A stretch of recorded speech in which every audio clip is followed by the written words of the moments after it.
Compound interest. তো আমরা একটা কুইক রিক্যাপ করি সিম্পল ইন্টারেস্টটা কী ছিল, তাহলে আমাদের কম্পাউন্ড ইন্টারেস্টটা বুঝতে সুবিধা হবে। তো সিম্পল ইন্টারেস্টে যেটা ছিল সেটা হলো আমরা ইনিশিয়ালি যে অ্যামাউন্টটা ডিপোজিট করি সেটার ভিত্তিতেই আমাদের ইন্টারেস্ট অ্যামাউন্টটা ক্যালকুলেট হয়, অর্থাৎ 5%। তো 5% যদি করি তাহলে ওইটা ওই প্রিন্সিপাল অ্যামাউন্টের উপরে অলওয়েজ 5% হবে। তো আমার $100 যদি ইনভেস্ট করি, কোনো একটা ব্যাংক যদি সিম্পল ইন্টারেস্ট দেয় $100, আমি যদি ইনভেস্ট করি সেক্ষেত্রে 1 ইয়ার পরে ও আমাকে এটার উপর 5% দিবে। তো 5% দিলে ও আমাকে $5 এক্সট্রা দিবে, কারণ $100 5% হলো $5।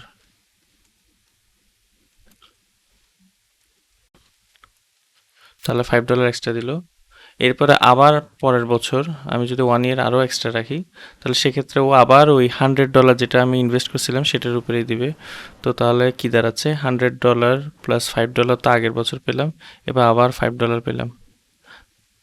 তো আলটিমেটলি আমার ফাইনাল ব্যালেন্সটা কত গিয়ে দাঁড়াচ্ছে, $110।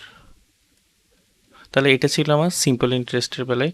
আমি অলওয়েজ 5% পার ইয়ার যেটা ক্যালকুলেট করি সেটা আমার প্রথমে যে অ্যামাউন্ট ইনভেস্ট করা হয়েছিল আর ডিপোজিট করা হয়েছিল সেটার বেসিসে।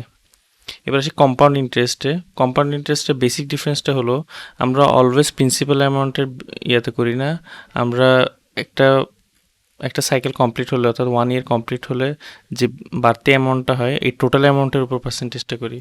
তো সেটা কীরকম, সেম কেস আমরা ধরে নিচ্ছি ও এখানে আমার 100 USD ব্যাংকে ইনভেস্ট করা হয়েছিল এবং ওরা বলতেছিল ওরা 5% কম্পাউন্ড দিবে, 5% রেটে পার অ্যানামে কম্পাউন্ড কম্পাউন্ড ইন্টারেস্ট দিবে। তাহলে সেক্ষেত্রে কী দাঁড়ায়, তো ফার্স্ট ইয়ারে ওরা 5% দেবে কিসের উপর, এ $100 উপর। $100 উপরে আমি যদি 5% করি সেটা কী দাঁড়ায়, 100 × 5, 5% মানে হচ্ছে 5/100, যেটা কিনা দেয় আমাকে $5। তার মানে এই $100 উপর 5% করলে $5 হয়, এই $5টাই ওরা ইন্টারেস্ট দিবে। তাহলে আমার বছর শেষে 1 বছর পরে আমার অ্যামাউন্টটা দাঁড়াবে এটা প্লাস ওই $100 উপর 5% হওয়াতে $5 এক্সট্রা, তাহলে এটা 105। তাহলে দেখা যাচ্ছে কোনো ডিফারেন্স তো নাই, আমি সিম্পল ইন্টারেস্ট রাখলেও 105 পেতাম আর কম্পাউন্ড ইন্টারেস্ট রাখলেও 105 পেতাম। এবার আসি পরের বছরের গেম চেঞ্জার কী হচ্ছে, সেটা হলো পরের বছর যখন আমার ইন্টারেস্টটা ক্যালকুলেট করা হবে এটা এই $100 উপরে ক্যালকুলেট না করে এই অ্যামাউন্টের উপর, নিউ আপডেটেড অ্যামাউন্টের উপর ক্যালকুলেট করা হবে। তো 105-এর 5% করলে কত হয়, 105-এর 5% করতেছি, সেটা হচ্ছে 105 ইন্টু পার্সেন্টেজ মানে হচ্ছে ডিভাইডেড বাই 100, তার মানে ফ্র্যাকশন হিসেবে লিখলে 5কে এটা লেখা যায়। তো এটা ক্যালকুলেটারে আমি ক্যালকুলেট করে দেখব।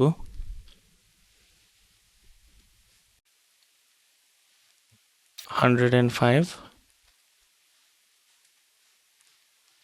ইন্টু 5/100,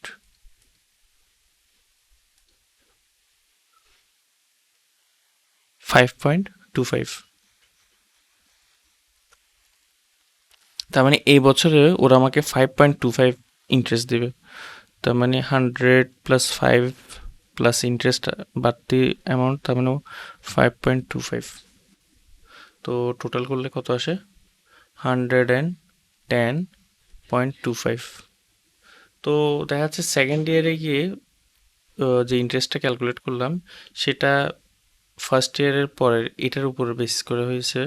তো সেজন্য আমার বাড়তি অ্যামাউন্টের উপর যেহেতু আমি পার্সেন্টেজ করছি আমার বাড়তি ইন্টারেস্ট আসছে। তো আমরা যদি এই দুইটা অ্যামাউন্ট কম্পেয়ার করি, এই যে লাস্ট ইয়ারের দেখা যাচ্ছে সিম্পল ইন্টারেস্টে হলে আমি প্রত্যেক বছর $5 করে পেতাম, কিন্তু কম্পাউন্ড ইন্টারেস্টে আমার প্রতি বছরেই ইন্টারেস্টের অ্যামাউন্টটা বাড়তেছে। তো কোনটা বেশি প্রফিটেবল, দেখা যায় কম্পাউন্ড ইন্টারেস্টে রাখলে বেশি প্রফিটেবল, কারণ কম্পাউন্ড ইন্টারেস্টটা ইমিডিয়েট আগের ফাইনাল ব্যালেন্সের বেসিসে পার্সেন্টেজ করে বের হয় তাই।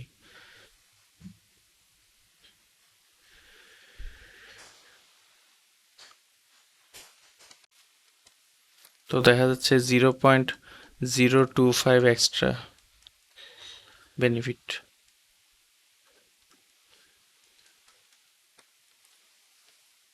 তো পৃথিবীতে যতগুলো ব্যাংক আছে সবখানে আসলে কম্পাউন্ডেই দেয়, কেউ আসলে সিম্পল ইন্টারেস্টে রাখবে না।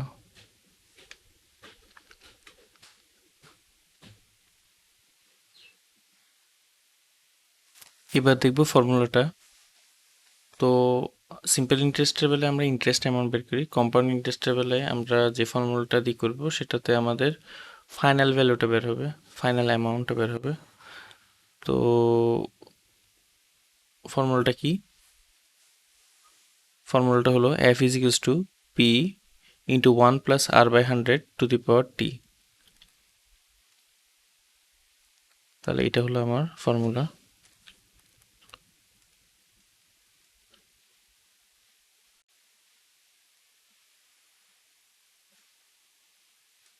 কম্পাউন্ড ইন্টারেস্টের। তো এই জিনিসটা কি? এটা হলো আমার ফাইনাল অ্যামাউন্ট।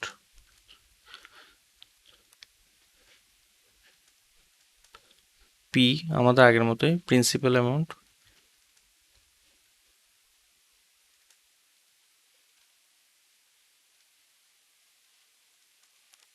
ওয়ান প্লাস আর ওই সেম পার্সেন্টেজটাই, যে পার্সেন্টেজে আমাদেরকে দিচ্ছে সেটা।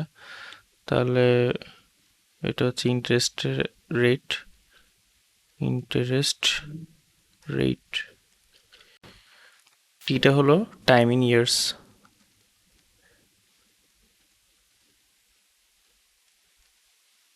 তাহলে আমরা দেখি তো এইমাত্র যে এক্সাম্পলটা দেখলাম সেই অনুযায়ী কি আসলেই মিলে কিনা।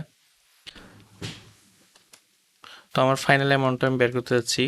আমি কি করলাম, আমি $100 ইনভেস্ট করলাম, তার মানে এটা আমার প্রিন্সিপাল অ্যামাউন্ট, এটা আমার পি। তাহলে পি এর জায়গায় হবে 100। অথবা আমি ফর্মুলাটা এখানে লিখে ফেলি একবার, P 1 plus R by 100 to the power T. এখন একটা একটা করে বসাই। তো পিটা হলো আমার প্রিন্সিপাল অ্যামাউন্ট, যেটা ছিল আমার $100, 1 ফর্মুলার 1। আর হচ্ছে আমার রেট 5% পার অ্যানাম কম্পাউন্ড ছিল, তো এখানে আমার 5 বসবে। টাইম ইন ইয়ার্স দেখা যাচ্ছে আমি 2 বছর রাখছিলাম, 1 ইয়ার্স 2 ইয়ার্স, তাহলে 2 ইয়ার্সের জন্য টি ইকুয়ালস টু 2 বসালাম। তাহলে এবার আমরা ক্যালকুলেট করব। তো এটা হোল টু দি পাওয়ার 2। তো এটা আমাকে কি দিচ্ছে, 100 ইন্টু 1 প্লাস 5/100 টু দি পাওয়ার 2। দেখা যাচ্ছে এখানে আমি কি পাই, 100, আর এখানে আমি পাই 1 প্লাস 0.05 স্কোয়ার। এখন ক্যালকুলেটর ইউজ করি আমরা। 100 100 1 প্লাস 0.05 হোল টু দি পাওয়ার 2। আমি এস ডি এই সাইনটা দিয়ে আমি এটাকে ফ্র্যাকশন থেকে ডেসিমেলে কনভার্ট করি। তাহলে 110.25 ইউএসডি। তার মানে ওই ব্যাংকটাতে আমি যদি $100 ইনভেস্ট করি, 5% পার অ্যানাম বলছে ব্যাংকটা, 2 ইয়ার্স রাখলে আমার ফাইনাল ব্যালেন্সটা গিয়ে দাঁড়াবে 110.25। তো দেখা যাচ্ছে আসলে এটাই হয়েছিল আমাদের, যখন 2 ইয়ার্স পরে রাখলাম তখন কিন্তু 110.25 অ্যামাউন্ট আসলো। তাহলে এটাই হলো আমার কম্পাউন্ড ইন্টারেস্টের ফর্মুলা। তো আমি যদি এক্স্যাক্ট ইন্টারেস্ট অ্যামাউন্টটা আমি জানতে চাই, সেক্ষেত্রে কী করব, আমি চাচ্ছি জাস্ট ইন্টারেস্টটা কত আসলো সেটা জানতে।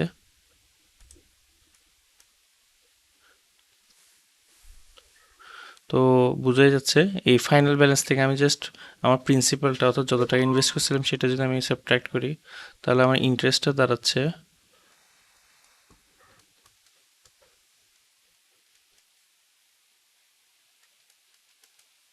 এফ থেকে পি বাদ দিলে যা হয়। তো এফ হলো আমার 110.25 মাইনাস প্রিন্সিপাল অ্যামাউন্ট ছিল আমার 100, তার মানে $10.25। তার মানে এত ডলার ব্যাংক আমাকে এক্সট্রা দিয়েছে ওদের ব্যাংকে রাখার কারণে। এটাই হলো আমার ইন্টারেস্ট অ্যামাউন্ট।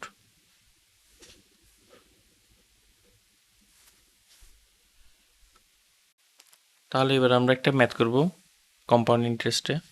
তো বলে দেওয়া হচ্ছে একটা ব্যাংক কম্পাউন্ড ইন্টারেস্টে ইন্টারেস্ট দিয়ে থাকে এবং কি হলো এখানে, if Michael invest $2000 in the bank at the rate of, এটা কম্পাউন্ড ইন্টারেস্ট রেট, এটা 6 years, how much interest E will make. তাহলে ইন্টারেস্ট অ্যামাউন্টটা জানতে চাচ্ছে, আই ইকুয়ালস টু কত সেটা জানতে চাচ্ছে। এখন যেটাই জানতে চাই, ফর্মুলা আমরা কম্পাউন্ড ইন্টারেস্টের জন্য একটাই জানি, সেটা হলো F is equals to P 1 plus R by 100 to the power T. আমরা এই ফর্মুলাটাই জানি। তো এখন সবগুলো ভ্যালু বসাবো। তো পি হলো প্রিন্সিপাল অ্যামাউন্ট, সেটা হলো আমার 2000, তাহলে আমি এখানে 2000 লিখতে পারি। আর হলো আমার রেট, যেটা কিনা 5.5, তাহলে আমি এখানে লিখবো 5.5। পার্সেন্টেজ লিখবো না, এটা মাথায় রাখবো। কেন, পার্সেন্টেজের কাজটা ওই যে ডিভাইডেড বাই 100 সেটাই করে দিচ্ছে, তাই। এরপর পিরিয়ড হলো 6 years, তাহলে এখানে আমার 6 বসাবো। তাহলে কি দাঁড়ায়, 2000 into 1 plus 5.5 divided by 100 to the power 6, যেটা সিম্পলিফাই করলে আসে 5.5 ডিভাইড বাই 100, তার মানে ডেসিমাল প্লেসটা ডিভাইড বাই 100, যেহেতু দুইটা জিরো দুইবার জাম্প করে সামনে আসবে, তার মানে 1 প্লাস 5.5-এর এটা জাম্প করে এখান থেকে এখানে আসবে, তার মানে এখানে আসবে, এখানে আর থাকবে না।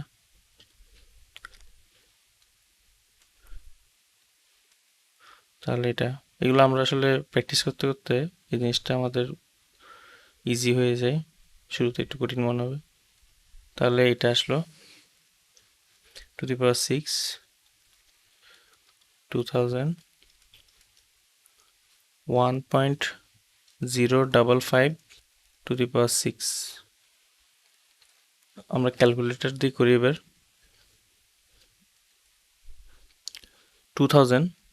2000 লিখলাম, ইন্টু, বেশি বেশি করে ইন্টু ইউজ করবো, এটা সেফ থাকে। ইন্টু না লিখলেও চলে, কিন্তু তাও সেফটির জন্য আমরা একটা অভ্যাস করে ফেলবো, আমরা ব্র্যাকেট ইউজ করা, অ্যান্ড ইন্টু দরকারি দরকারি সাইনগুলো সবসময় ইউজ করার। তাহলে 1.055 হোল টু দি পাওয়ার 6, তাহলে 6 দিলাম, ইকুয়াল দিব, এটা আমাকে কত দিল, 2757,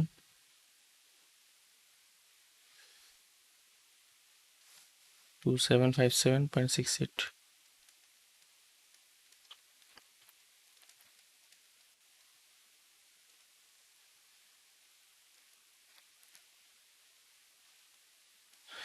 সিক্স এইট ফাইভ সিক্স, আমি যদি 3 ডেসিমাল প্লেস পর্যন্ত নিই, তাহলে 686 বলতে পারি।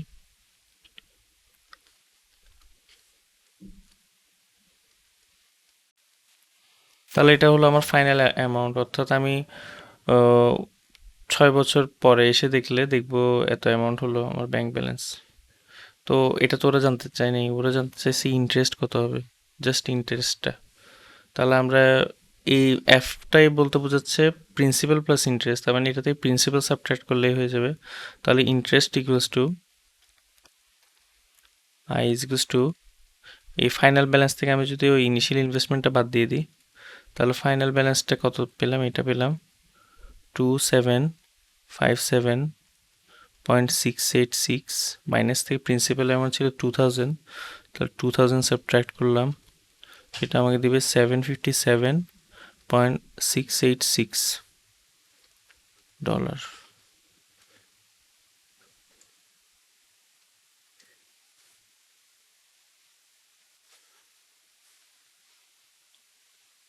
তাহলে আমরা যদি ফর্মুলাটা বুঝি, যেটাই আমাদের থেকে চাবে আমরা জাস্ট ওইভাবে মডিফাই করে আনতে পারি।